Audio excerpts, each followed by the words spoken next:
키워드로 보는 국회는 지금.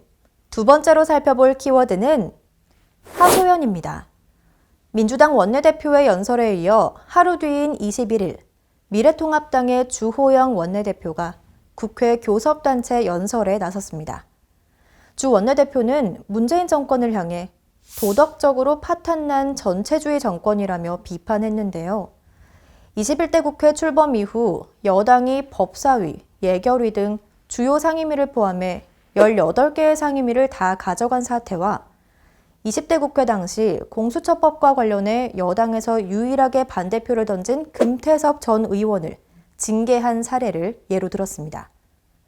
그동안 주호영 원내대표를 비롯한 통합당 의원들은 국회 개원 후 꾸준히 여권의 행보를 독재라 비판하며 협치를 강조했는데요. 일각에서는 통합당에 그렇게 원하는 법사위를 주었더라도 패스트트랙이 있어 예전처럼 발목 잡기가 쉽지는 않았을 거라는 평가가 뒤따르고 있습니다. 하지만 민주당으로서는 패스트트랙으로 가게 된다면 반년 가까이 기다려야 하기 때문에 문재인 정부의 임기가 2년이 채 남지 않은 상황에서 법사위를 양보하긴 힘들었을 것으로 보입니다.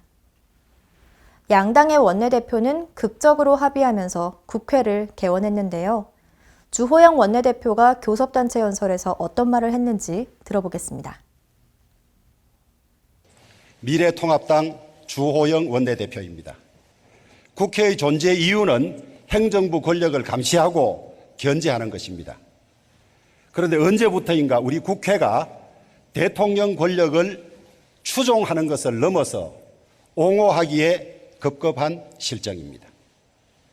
국회의원 한 사람 한 사람은 독립된 헌법기관입니다. 그런데 이번 총선에서 180석을 얻은 민주당은 공수처법에 관해 기권을 한 의원에 대해서 공천에서 불이익을 준 데 이어서 징계까지 감행함으로써 일체의 반대 목소리를 제압했습니다.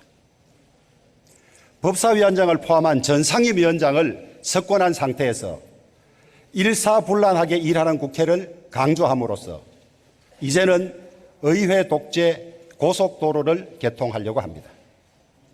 심히 우려스럽습니다. 오죽하면 진보학자인 최장집 교수마저도 이 정권을 향해서 그들의 민주주의는 전체주의다. 진보 세력의 도덕적 파탄이 극한 대결과 민주주의 위기를 초래했다고 탄식하고 있습니다. 한마디로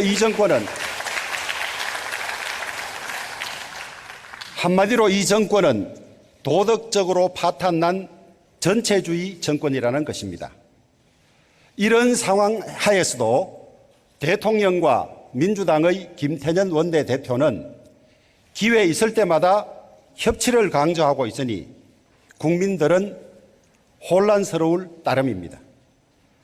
이제 문재인 대통령의 임기는 2년이 채 남지 않았고 지지율은 계속 하락하고 있으며 언론은 대통령의 레임덕을 언급하기 시작했습니다. 국민 통합을 위해서나 정권의 성공을 위해서라도 진정한 협치에 나서줄 것을 간곡히 충고합니다.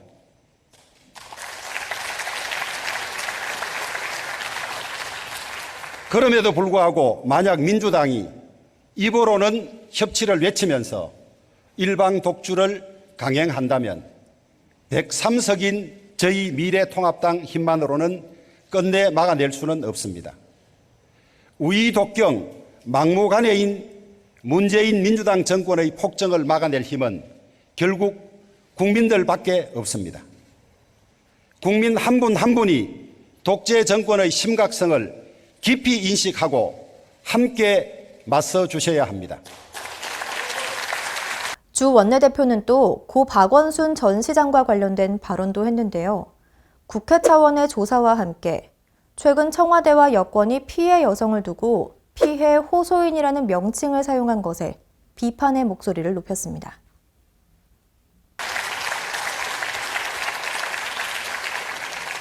여성운동에 앞장서왔던 박원순 전 시장이 비서실 직원에 대해서 성추행을 무려 4년이나 지속했다는 고소 내용도 경악스러웠지만 사과도 설명도 없는 갑작스러운 죽음도 큰 충격이었습니다.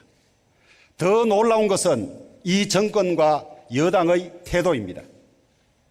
민주당과 박 전 시장 지지자들은 여전히 박 전 시장을 옹호하고 피해 여성의 고통은 외면하고 있습니다.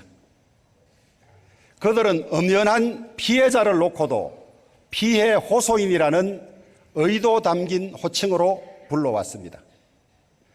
박 시장이 죽음으로 미투 처리의 전범을 몸소 실천했다는 민주당의 인식에 이르러서는 가히 할 말을 잃게 됩니다.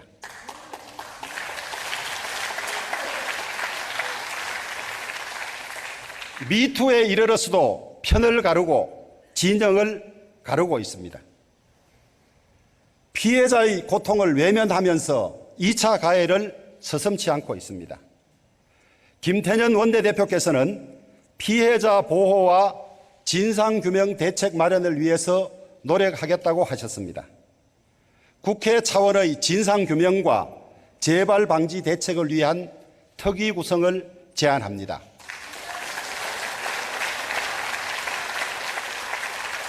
민주당도 거부하지 않을 것으로 생각합니다. 안희정 전 지사, 오거돈 전 시장과 박원순 전 시장까지 이어졌던 이러한 권력형 성범죄를 더 이상 용납해서는 안 되기 때문입니다. 이번 주호영 원내대표의 연설을 지켜본 한 시민은 전날 수도 이전이라는 이슈를 던진 김태년 원내대표와 다르게 또 비판만 늘어놓고 대안은 내놓지 않는다며 아쉬움을 드러냈는데요. 절대 다수인 여권을 견제할 방법이 부족한 통합당으로서는 비판과 반대밖에 길이 없다고 생각할지도 모르지만 지금이야말로 통합당의 리더십과 정치력을 보여줄 때가 아닐까요?